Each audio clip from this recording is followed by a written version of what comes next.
वे protein concentrate versus whey isolate कौन सा बेहतर है, कौन सा बेटर है in terms of muscle building, और आपको स्पेशली क्या लेना चाहिए जिससे आपको बढ़िया रिजल्ट मिले। क्योंकि बहुत सारे लोग हैं ना, स्पेशली जो लोग बिगिनर होते हैं, उनको बहुत ज्यादा कंफ्यूजन होता है कि हम लोग वे प्रोटीन कॉन्सेंट्रेट लें या फिर वे प्रोटीन आइसोलेट। क्योंकि देखो यहाँ पर डिसाइड करना आपके लिए बहुत ज्यादा जरूरी है, वरना अगर जो आप लोग गलत प्रोटीन चूज कर लोगे ना, तो हो सकता है कि आपके पैसे भी वेस्ट हो जाए और आपको जो डिजायर्ड रिजल्ट, डिजायर्ड आउटकम चाहिए ना, वो आपको ना मिले। मैं ना अपनी तारीफ खुद नहीं करना चाहता हूं, आप लोग इस वीडियो को एक बार देख लो, आपको ना इस टॉपिक के ऊपर ना कोई भी डाउट नहीं रहेगा और शायद आपको ना कोई भी दूसरा वीडियो देखने की जरूरत भी नहीं होगी। तो सबसे पहले जान लेते हैं कि वे प्रोटीन कॉन्सेंट्रेट और वे प्रोटीन आइसोलेट में क्या डिफरेंस होता है, क्या अंतर होता है। सबसे पहला डिफरेंस तो ये है कि प्राइस का। देखो, वे प्रोटीन कॉन्सेंट्रेट का प्राइस ना थोड़ा कम होता है as compare to whey isolate. उसके बाद अगर जो कार्ब्स और फैट की बात करें ना, तो वे प्रोटीन कॉन्सेंट्रेट में थोड़ा कार्ब्स और फैट की मात्रा होती है ज्यादा as compare to isolate. Isolate में क्या होता है, कार्ब्स और फैट्स ना के बराबर होता है। थर्ड जो पॉइंट है ये डाइजेस्टिबिलिटी। अब वे प्रोटीन कॉन्सेंट्रेट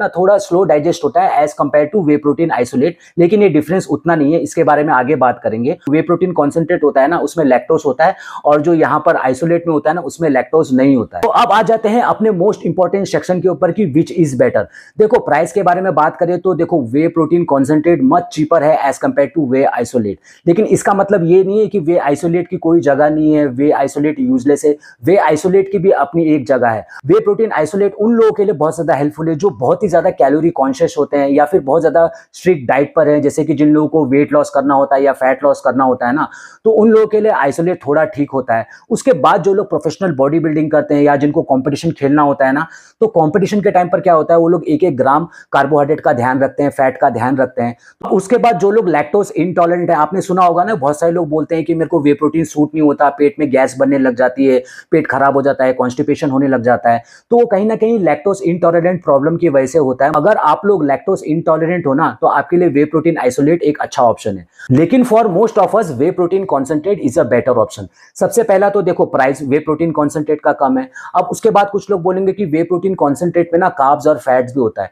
तो फ्रेंड्स, आप बताओ, आप घर का भी तो खाना खाते हो, उसमें भी तो कार्ब्स और फैट होता है। और अगर जो कॉन्सेंट्रेट प्रोटीन में आपको 5 ग्राम, 3 ग्राम, 4 ग्राम कार्ब्स और फैट भी मिल जाएगा, तो कौन सा पहाड़ टूट जाएगा। देखो, आइसोलेट का मैंने बताया कि उसका प्राइस ज्यादा है, तो आप सिर्फ 4-5 ग्राम के लिए आप लोग 500, 600, 1000 रुपए तक ज्यादा दोगे, तो वो कौन सा, मतलब मेरे को लगता है लॉजिकली नहीं है और सेंसिबल भी नहीं है। अगर जो आप लोग प्रोफेशनल बॉडी बिल्डिंग नहीं करते हो, या आपको कोई भी फोटोशूट नहीं कराना है, या फिर आप लोग वेरी स्ट्रिक्ट कैलोरी डाइट पर नहीं हो ना, तब आपके लिए वे प्रोटीन कॉन्सेंट्रेट अच्छा ऑप्शन होता है। उसके बाद है कि डाइजेस्टिबिलिटी और एब्जॉर्प्शन। अब कुछ लोग बोलेंगे कि वे प्रोटीन आइसोलेट ना बहुत फास्ट एब्जॉर्ब हो जाता है, बहुत जल्दी डाइजेस्ट हो जाता है। तो फ्रेंड्स, इतना ज्यादा डिफरेंस नहीं है। वे प्रोटीन की अगर जो बात करें ना, तो वे प्रोटीन खुद बहुत ही फास्ट एब्जॉर्बिंग होता है, और डाइजेस्टिबिलिटी की इशू करें तो बिल्कुल ठीक ठाक है, ज्यादा कोई डिफरेंस नहीं है, बहुत थोड़ा सा डिफरेंस है। तो आप लोग इतने से डिफरेंस के लिए 800, 1000 रुपए ज्यादा लोगे, तो फिर ये लॉजिक नहीं है। अब उसके बाद देखो, वे प्रोटीन कॉन्सेंट्रेट में ना आपके पास ऑप्शन भी और मिल जाता है और आपके पैसे बच सकते हैं। जैसे कि बहुत सारे लोग रॉ प्रोटीन यूज करते हैं। अब रॉ प्रोटीन में क्या डिफरेंस होता है कि उसमें सिर्फ फ्लेवर नहीं होता। अभी जैसे आप लोग नॉर्मल वे प्रोटीन लेते हो ना, तो उसमें कैसा आपको बहुत सारे फ्लेवर मिल जाते हैं, जैसे कि चॉकलेट फ्लेवर हो जाता है, वेनिला, स्ट्रॉबेरी, कॉफी फ्लेवर। तो जिन लोगों का बजट ज्यादा नहीं होता ना, स्पेशली जो लोग कॉलेज के स्टूडेंट होते हैं ना, उनके पास ज्यादा पैसे होते ही नहीं है वे प्रोटीन लेने के लिए, तो उनके लिए रॉ वे प्रोटीन भी एक बहुत अच्छा ऑप्शन है। अगर जो आप लोग नॉर्मल जिम गोअर हो ना, और आपको कोई भी बॉडी बिल्डिंग नहीं करना है, या फिर कोई कॉम्पिटिशन नहीं खेलना है, या फिर आप लोग बहुत ही ज्यादा स्ट्रिक्ट कैलोरी डाइट पर नहीं हो, जिस पर आप लोग 1-1 ग्राम कार्ब्स और फैट का हिसाब रख रहे हो ना, तो मैं आपको रिकमेंड करूंगा कि आप लोग ना वे प्रोटीन कॉन्सेंट्रेट के साथ ही जाए। यहाँ पर आपका पैसा भी बचेगा और आपको रिजल्ट भी ना लगभग सेम ही मिलेगा। तो आप लोग खुद अब डिसाइड कर सकते हो। तो फ्रेंड्स, मिलते हैं अपनी अगली वीडियो में।